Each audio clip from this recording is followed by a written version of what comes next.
Hello friends, welcome back to CMA Aasan. இப்போ நம்ம பார்க்க போகிறது கிளாஸ் 5 ஆஃப் இன்டர்நேஷ்னல் டாக்ஸேஷன். இது சிஎம்ஏ ஃபைனல் டைரக்ட் டேக்ஸில் இருக்குது. போன கிளாஸில் கிட்டத்தட்ட 4 இல்லஸ்ட்ரேஷன் கிட்ட பார்த்துருந்தோம். எப்படின்னா பைலேட்ரல் ரிலீஃப், யூனிலேட்ரல் ரிலீஃப், அதை பற்றின சம்ஸ் தான் பார்த்துட்டு இருந்தோம். இதில் யூனிலேட்ரல் ரிலீஃபில் இருந்தால், அதாவது ரெண்டு நாட்டுக்கும் இடையில எந்த அக்ரிமெண்ட்டும் இல்லை, டபுள் டாக்ஸேஷன் அவாய்டன்ஸ் பற்றின எந்த ஒரு அக்ரிமெண்ட்டும் இல்லைன்னா எப்படி அவங்களுக்கு ரிலீஃப் கொடுக்குறது, அதை பற்றின சம்ஸ் தான் பார்த்துட்ருக்கோம். இப்போ அதோட கண்டினியூட்டி தான் பார்க்க போகிறோம். ஓகேவா? அமர் அப்படிங்கிறவர் ப்ரொஃபஷனல் ஃபீஸ் ரிசீவ் பண்ணுறாரு வேற ஒரு கண்ட்ரிலேருந்து. 2 டேட்டில் வாங்குறாரு. 1-2 அப்படின்னு 2,40,000, 1,60,000. வேற என்ன டீட்டெயில்ஸ் கொடுத்துருக்காங்கன்னா, அதுக்காக அந்த நாட்டில் டிடிஎஸ் பிடிச்சிருக்காங்க. ஃபர்ஸ்ட் பேமெண்ட்டுக்கு 50,000, செகண்ட் பேமெண்ட்டுக்கு 30,000 பிடிச்சிருக்காங்க. அந்த ப்ரொஃபஷனல் ஃபீஸ் வாங்குறதுக்கு அவர் எவ்வளோ எக்ஸ்பென்ஸ் இன்கர் பண்ணியிருக்காருன்னா 2,40,000. இது பிஸ்னஸ் இன்கம், அதாவது ப்ரொஃபஷனல் இன்கம், பிஜிபிபி இன்கம். அது இல்லாமல் வேறு என்ன இன்கம் வருது? ஐஎஃப்ஐஎஸ்னால் 5 lakhs வருது. அப்புறம் எல்ஐசிக்கு ஒரு பேமெண்ட் போயிட்டுருக்கு 70,000. ஸோ இது மூலமாக வேறு எப்படி சம் போடலான்னு பார்க்கலாம். ப்ரொஃபஷனல் ஃபீஸ் ரெண்டையும் ரிசீவ் பண்ணுறாங்க இல்லையா, அதை ஃபஸ்ட்டு எழுதிக்கோங்க. டிடிஎஸ் பிடிக்காமல் இருந்தாங்கன்னா அப்படியே பேக்வேர்டில் பாருங்கள். டிடிஎஸ் பிடிக்காமல் இருந்திருந்தாங்கன்னா அப்போ அவங்களோட மொத்த இன்கம் எவ்வளோ இருக்கும்? 50 + 30 ஒரு 80 ஆட் பண்ணால் 4,80,000 இருக்கும். அதுலேருந்து எக்ஸ்பென்ஸும் இவங்க எதுவும் மென்ஷன் பண்ணல. ஸோ நம்ம அஷ்யூம் பண்ணிக்கலாம் இந்த இன்கம்லேருந்து இன்னும் எக்ஸ்பென்ஸ் எதுவும் லெஸ் பண்ணல அப்படின்னு. ஸோ 2,40,000 லெஸ் பண்ணலாம். 2,40,000. வேறு என்ன இன்கம் இருக்குது? 2,40,000 வேறு என்ன இன்கம் இருக்குன்னா 5 lakhs இருக்குது. அதையும் ஆட் பண்ணிட்டோன்னா கிராஸ் டோட்டல் இன்கம் 7,40,000. இதுலேருந்து டிடக்ஷன் அண்டர் செக்ஷன் 80C பார்த்தீங்கன்னா 70,000 எல்ஐசிக்கு போகுது. அதனால் அதையும் எழுதிக்கலாம். டோட்டல் இன்கம் 6,70,000 வரும். இதுக்கு டேக்ஸ் கண்டுபிடிச்சிங்கன்னா 46,500, செஸ் at 4%, 1860. Total tax 48,360. இப்போ இதுக்கு ரிலீஃப் கண்டுபிடிக்கணும்னா ரிலீஃப் அண்டர் செக்ஷன் 91 பாருங்கள். ரிலீஃப் அண்டர் செக்ஷன் 91 என்ன சொல்லியிருக்காங்கன்னா, average Indian tax rate or foreign tax rate whichever is less. ஓகேவா? அப்போ ஆவரேஜ் இந்தியன் டேக்ஸ் ரேட் பாருங்கள். மொத்த டோட்டல் டேக்ஸ் 48,360. அது 6,70,000க்கு ஏர்ன் பண்ணியிருந்தாங்கன்னா 5 lakhsக்கு எவ்வளோ, அந்த ஃபாரின் இன்கம் இருக்கு இல்லையா, அந்த அமௌண்ட்டுக்கு எவ்வளோ அப்படிங்கிறத நம்ம கேல்குலேட் பண்ண போகிறோம். இப்போ 48,360 6,70,000க்கு ஏர்ன் பண்ணியிருக்காங்க. 7,22%. இது அப்புறம் ஃபாரின் டேக்ஸ் ரேட் அதை பற்றி நம்ம அவங்களுக்கு எக்ஸ்பிளிசிட்டாக எதுவும் சொல்லலை. அப்போது நம்ம ஃபாரின் டேக்ஸ் ரேட்டும் கேல்குலேட் பண்ணோம். ஃபாரினில் எவ்வளோ டிடிஎஸ் பிடிச்சிருக்காங்க பாருங்கள். 50,000 + 30,000 80,000 டிவைடட் பை எவ்வளோ இன்கம்க்கு அப்படின்னா இந்த அமௌண்ட் எடுத்துக்கணும். ஏன்னா இதுதான் இன்கம். நம்ம அதுக்கப்புறமா கிடைக்கிறது நம்மளுக்கு ப்ராஃபிட்டு. எக்ஸ்பென்ஸுக்கு முன்னாடி இருக்கிறது தான் நம்மளுக்கு இன்கம். ஸோ 80,000 டிவைட் பை 4,80,000 இதுதான் அந்த ஃபாரின் இன்கம். இன்ட்டு 100 16.67%. இதில் எது விச் எவர் இஸ் லெஸ்ஸர்னு பார்த்தா 7.22% தான் லெஸ்ஸர். ஸோ இதை எடுத்துக்கிறோம். ஸோ 2,40,000 அந்த இதில் நம்ம அப்ளை பண்ண போகிறோம். 2,40,000 இன்ட்டு 7.22% எவ்வளோ போட்டோம்னா வரும்? 17,328. இதை நம்ம ரிடக்ஷனாக கொடுக்க போகிறோம். பேலன்ஸ் இருக்கிறது தான் net tax liability 31,030 rupees. Round off பண்ணால் round off under section 288B படி பண்ணால் 31,030 rupees. ஓகேவா? இந்த சம் முடிஞ்சிச்சு. அடுத்த topic foreign tax credit. Rule 128. Foreign tax கிரெடிட்னா என்ன? அதாவது நம்ம இங்கே இருக்கோம், இந்தியாவில் இருக்கோம். இதே மாதிரி நம்ம ஒரு பிஸ்னஸ் வேறு ஏதோ ஒரு கண்ட்ரியில் வச்சுருக்கோம். அந்த பிஸ்னஸுக்கும் அதாவது அதுவும் ஒரே இன்கம் தான். நம்ம இங்கே ரெசிடென்ட்ன்றதுனால நம்ம அந்த இன்கமுக்கு சேர்த்து டேக்ஸ் கட்டிகிட்டு இருக்கோம் அப்படின்னா 2 தடவை டேக்ஸ் கட்ட மாதிரி ஆக போகுது. அதனால நம்மளுக்கு ஃபாரினில் நம்ம ஏர்ன் பண்ண அந்த இன்கமுக்கு டேக்ஸ் ஒன்று கட்டியிருப்போம் இல்லையா, அதை இங்கே இந்தியன் இன்கமில் இந்தியன் டேக்ஸ் ஒன்று கட்டுறோம் இல்லையா, அதில் க்ரெடிட்டாக கொடுக்க போகிறாங்க. ஓகேவா? ஃபாரினில் பே பண்ண அந்த டேக்ஸை நம்மளுக்கு க்ரெடிட்டாக டிடக்ஷனாக கொடுக்க போகிறாங்க இந்தியன் டேக்ஸ்லேருந்து. Tax paid on foreign income allowed as credit in India. ஓகேவா? டேக்ஸ் பாயிண்ட் பாருங்கள். More then 1 year. Credit also allowed for more than such year in the same proportion to the income. அந்த credit அவங்க ஒரு வருஷத்துக்கு மேலே மோர் then 1 yearக்கு மேலே அந்த tax கட்டிகிட்டு இருக்காங்கன்னா கிரெடிட்டும் அதே மாதிரி அந்த ப்ரப்போர்ஷனில் நம்ம அலோவ் பண்ணுவாங்க. No credit for interest etcetera. அதாவது டேக்ஸு, சர்சார்ஜ், செஸ் இதெல்லாம் தான் ஆக்சுவல் டேக்ஸ் இல்லையா? இன்ட்ரெஸ்ட்டு, ஃபீ, பெனால்ட்டி இதெல்லாம் நம்மளோட தப்பு மூலமாக நடக்கிறதுனால நம்ம எக்ஸ்ட்ரா கட்டக்கூடிய அந்த பெனால்ட்டி வகைரா சேர்ந்தது. அதனால் அதுக்கெல்லாம் நம்மளுக்கு கிரெடிட் கிடையாது. ஒன்லி டேக்ஸு, சர்சார்ஜ், செஸ்ஸுக்கு மட்டும்தான் நம்மளுக்கு கிரெடிட் கொடுப்பாங்க. No credit for disputed tax. Disputed டேக்ஸ்னால் இந்த மாதிரி பிரச்சனைக்குரிய டேக்ஸ் ஏதாவது இருக்குது அப்படின்னு வச்சுக்கோங்களேன். அப்போது அதுக்கும் அலோவ் பண்ணுவாங்க. எப்படி அலோவ் பண்ணுவாங்கன்னா, இப்போ வந்து ஜனவரி மாதத்தில் அந்த பிரச்சனை முடிஞ்சிருச்சு அப்படின்னா அதுலேருந்து no credit for disputed tax if the assessee has not within 6 months from the end of the month in which the dispute is settled. அதாவது ஜான்லேருந்து ஒரு 6 மாதம் பார்த்தீங்கன்னா ஜனவரி, பிப்ரவரி, மார்ச், ஏப்ரல், மே, ஜூன் 30க்குள்ளே நீங்கள் இந்த மாதிரி இந்த டிஸ்பியூட் செட்டில் ஆயிடுச்சு அப்படின்னு சொல்லி ஒரு சர்டிஃபிகேட், ஒரு எவிடன்ஸ் வந்து நீங்கள் ப்ரொடியூஸ் பண்ணுறீங்க இந்தியாவில் அப்படின்னா அப்போ உங்களுக்கு அலோவ் பண்ணிக்குவாங்க. ஓகேவா? No credit for disputed tax if the assessee has not within 6 months from the end of the month in which dispute is settled. அந்த இதில் டிஸ்பியூட் எப்போ செட்டில் ஆகுதோ அதுலேருந்து ஒரு 6 மாதத்துக்குள்ளேயாவது நீங்கள் அந்த எவிடன்ஸை ஃபர்னிஷ் பண்ணிடணும். Furnish the evidence for such settlement அப்படின்னா உங்களுக்கு அந்த கிரெடிட் அலோவ் பண்ணுவாங்க. ஓகேவா? Meaning of foreign tax. இங்கே ஃபாரின் டேக்ஸ்ன்னு சொல்கிறது என்னென்னா in respect of agreement. Foreign டேக்ஸை பொறுத்த வரைக்கும் எந்த வகையான ஃபாரின் டேக்ஸ்லாம் எப்படி கிரெடிட் கொடுக்க போகிறாங்கன்னு பாருங்கள். ஒருவேளை இந்தியாவுக்கும் அந்த நாட்டுக்கும் இடையில ஒரு அக்ரிமெண்ட் இருக்குது, அது வந்து ஸ்பெசிஃபைட் டெரிட்டரி, அந்த நாட்டுக்கு வந்து DTA double taxation avoidance agreement போட்டிருக்காங்க, செக்ஷன் 1990A படி போட்டிருக்காங்கன்னா அந்த அக்ரிமெண்ட்டில் எவ்வளோ டேக்ஸ் கவர் ஆகுதோ அந்த அமௌண்ட்டை உங்களுக்கு டேக்ஸ் கிரெடிட்டாக கொடுத்துருவாங்க.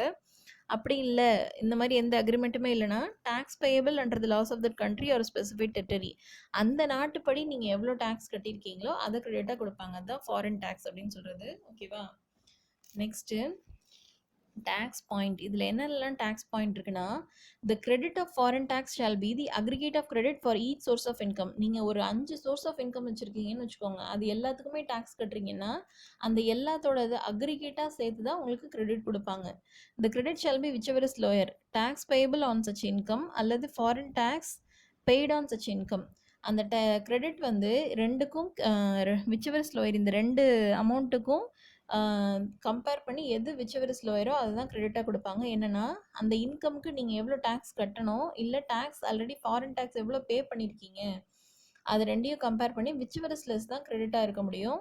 However, where the foreign tax paid exceeds the amount of tax payable for relief or avoiding double taxation, such excess shall be ignored.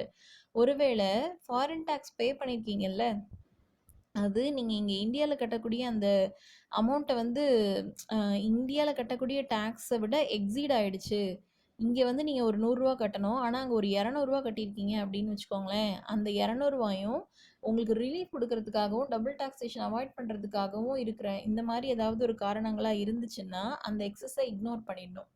அதாவது இந்தியாவில் நீங்கள் ஆக்சுவலாக ஒரே இன்கம் தான், இந்தியாவில் அதுக்கு கட்டக்கூடிய டேக்ஸ் 100 ரூபா, அந்த ஃபாரினில் கட்டக்கூடியது 200 ரூபா அப்படின்னா அந்த காரணம் வந்து உங்களுக்கு ரிலீஃப் கொடுக்கறதுக்காகவும் டிடிஏவை இக்னோர் பண்ணுறதுக்காகவும் அவாய்ட் பண்ணுறதுக்காகவும் இந்த ரீசன் இருந்துச்சுன்னா அந்த எக்ஸஸை இக்னோர் பண்ணிடணும். 100 ரூபா ஒரு எக்ஸஸ் வருது இல்லை, அதை இக்னோர் பண்ணிடணும். The credit shall be determined on the last date of the month in which tax has been actually paid or deducted at the telegraphic transfer buying rate. அந்த டேக்ஸ் கிரெடிட் இருக்கு இல்லையா, ஏன்னா இங்கே வந்து இந்தியன் ருப்பி இருக்கும், அங்கே வந்து ஒரு டாலர் இருக்கலாம், அது என்ன திர்ஹமா, துபாய் கரன்சி, இந்த மாதிரி வேறு எந்த ஒரு கரன்சியாக கூட இருக்கலாம். அப்போது அந்த ரேட் எப்படி டிட்டர்மைன் பண்ணுவாங்க அப்படின்னா at the telegraphic transfer buying rate on the last date of the month on which tax has been actually paid or deducted. உங்களுக்கு வந்து ஜூன் மந்தில் டேக்ஸ் ஆக்சுவலாக டிடெக்ட் பண்ணுறாங்க அப்படின்னா ஜூன் 30 அன்னைக்கு என்ன டெலிகிராஃபிக் ட்ரான்ஸ்ஃபர் பையிங் ரேட் இருக்கோ அந்த ரேட்டை எடுத்துக்கிட்டு உங்களுக்கு கிரெடிட் கேல்குலேட் பண்ணுவாங்க. அந்த ரேட்டை எக்ஸ்சேஞ்ச் ரேட்டாக எடுத்துக்கிட்டு உங்களுக்கு கிரெடிட் கேல்குலேட் பண்ணுவாங்க. ஓகேவா? ஸோ இதை நம்ம சோஃபார் என்ன வந்து பார்த்துருக்கோன்னு பாருங்கள். மேட் ஏஎம்டி ப்ரொவிஷன் இதை பற்றி படிக்கிறதுக்கு முன்னாடி வேறு என்ன பார்த்துருக்கோன்னு பாருங்கள். ஃபாரின் டேக்ஸ் கிரெடிட்னா என்ன, நீங்கள் ஃபாரினில் கட்டக்கூடிய அந்த டேக்ஸ் இருக்கு இல்லையா, ஃபாரின் இன்கம்க்கு நீங்கள் ஆல்ரெடி கட்டக்கூடிய அந்த டேக்ஸு, கட்டியிருக்கக்கூடிய டேக்ஸு, அதை கிரெடிட்டாக கொடுக்கறதுக்கு பேர் தான் ஃபாரின் டேக்ஸ் கிரெடிட்ஸ். இது வந்து ரூல் 128 சொல்லியிருக்காங்க. ஒருவேளை நீங்கள் மோர் தென் 1 இயருக்கு அந்த டேக்ஸ் கட்டியிருந்தீங்கன்னா கிரெடிட்டும் மோர் தென் 1 இயர் கொடுப்பாங்க. இன்ட்ரெஸ்ட்டுக்கோ பெனால்ட்டிக்கோ டேக்ஸ் கிரெடிட்லாம் கிடையாது. டிஸ்பியூட்டட் டேக்ஸாக இருந்தால் உங்களுக்கு கிரெடிட் கொடுப்பாங்க. ஒருவேளை நீங்கள் அந்த 6 monthsக்குள்ளே அந்த அந்த டிஸ்பியூட் முடிஞ்சு 6 மந்த்ஸுக்குள்ள ஒரு ப்ரூஃப் குடுத்துட்டீங்கன்னா, இந்த மாரி டிஸ்பியூட் செட்டில் ஆயிடுச்சுன்னு ஒரு ப்ரூஃப் குடுத்துட்டீங்கன்னா, உங்களுக்கு அந்த கிரெடிட்ட அலோவ் பண்ணிருவாங்க. அக்ரிமெண்ட் ஒருவேளை இருந்துச்சுன்னா, அக்ரிமெண்ட்ல கவர் ஆயிருக்கிற அமௌண்ட் ஃபாரின் டாக்ஸ். ஒருவேளை அக்ரிமெண்ட் இல்லன்னா, அந்த ஸ்பெசிஃபைட் டெரிட்டரியில என்ன டாக்ஸ் லாஸ் இருக்கோ, அதுபடி அவங்க சொல்ற அமௌண்ட் தான் அந்த டாக்ஸ், அந்த ஃபாரின் டாக்ஸ் கிரெடிட் அமௌண்ட். மற்றபடி இந்த டேக்ஸ் பாயிண்ட்லாம் சும்மா நோட்ஸ் மாதிரி தான். இந்த ரேட் மட்டும் நம்மளுக்கு சம்மில் கேட்டாலும் கேட்கலாம். ஃபாரின் டேக்ஸ் கிரெடிட் இருக்குல்லையே, அந்த ரேட் எப்படி கால்குலேட் பண்ணுறதுனா, எந்த மந்தில் டிடக்ட் பண்ணியிருக்காங்களோ அந்த மந்தோட லாஸ்ட் டேட் அன்னைக்கு என்ன டெலிகிராஃபிக் ட்ரான்ஸ்ஃபர் பையிங் ரேட் இருக்கோ அதை எடுத்துக்கணும். ஓகேவா? அதுதான் ஃபாரின் டேக்ஸ் கிரெடிட்டுக்கு கால்குலேட் பண்ணுறதுக்கு எடுத்துக்குவாங்க. Okay, next tax payable under MAT or AMD.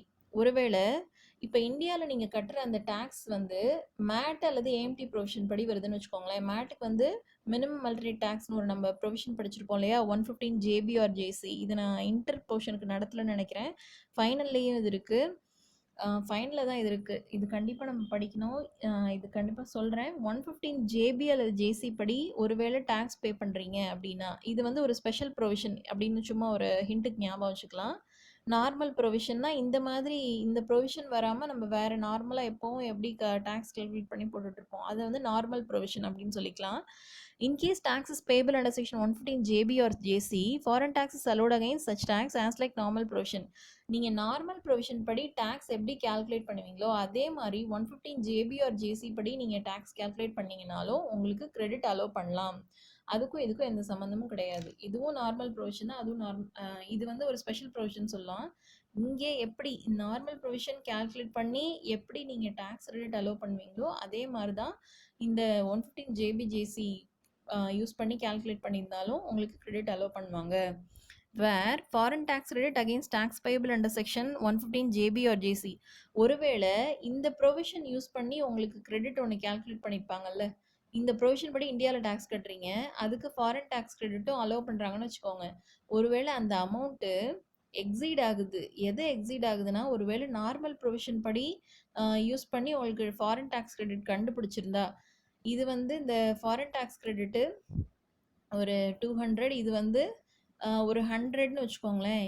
இது மூலமாக கால்குலேட் பண்ணுற கிரெடிட் இது மூலமாக கால்குலேட் பண்ணுற கிரெடிட்டை விட எக்ஸீட் ஆகிடுச்சு அப்படின்னா, அந்த 115 ஜேபிஜேசிக்கு டேக்ஸ்க்கு ஆல்ரெடி பே பண்ணியிருந்தாங்கன்னா அதுக்கு கிரெடிட்னு ஒரு செக்ஷன் கண்டுபிடிப்பாங்க. Then credit under section 115 JAA or JD in respect of taxes paid under section JB or JC such excess shall be ignored.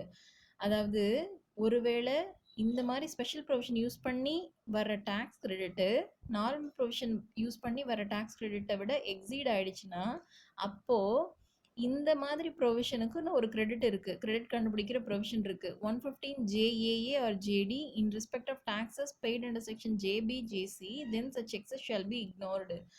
அதாவது 115 ஜேபிஜேசி படி டேக்ஸ் நீங்கள் பே பண்ணிட்டீங்கன்னு வச்சுக்கோங்களேன், அதுக்கு ஆல்ரெடி பே பண்ண டேக்ஸுக்கு கிரெடிட்னு ஒன்று கொடுப்பாங்க, ஒரு செக்ஷன். இது நம்ம இந்த ஃபைனல் கிளாஸ் படிக்கும்போது உங்களுக்கு புரியும்.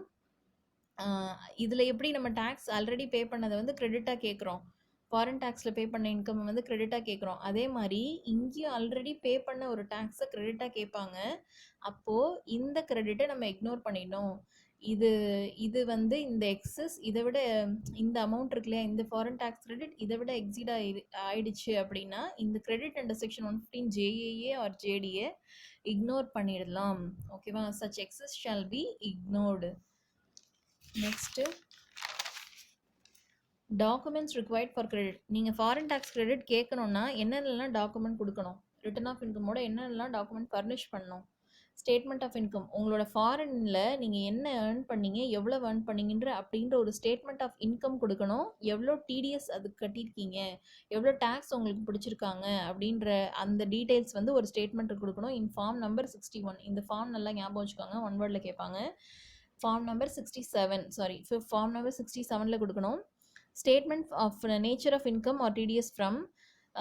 இந்த ஸ்டேட்மெண்ட் யார்கிட்டேருந்து வாங்கணும் அப்படின்னா, from the authority of specified territory. Specified டெரிட்டரியில் டிடிஎஸ் பிடிக்கிறதுக்குன்னு ஒரு அத்தாரிட்டி இருப்பாங்கல்ல, அவங்கள்ட்டேருந்து வாங்கணும். From the person responsible for deduction, யார் அங்கே டிடிஎஸ் பிடிக்கிறதுக்கு ரெஸ்பான்சிபிளோ அவங்கள்ட்டேருந்து அந்த சர்டிஃபிகேட் வாங்கணும், ஸ்டேட்மெண்ட் வாங்கணும். அசஸ்ஸிட்டேருந்து சைன் பண்ணி ஒரு ஸ்டேட்மெண்ட் வாங்கணும். இந்த அசஸ்ஸிட்டேருந்து சைன் பண்ணுறீங்க இல்லையா ஸ்டேட்மெண்ட்டு, அது வேலிட் எப்போ மட்டும்தான் வேலிட் அப்படின்னா, an acknowledgement of bank payment. இப்போ நீங்கள் டேக்ஸ் பே பண்ணிட்டீங்க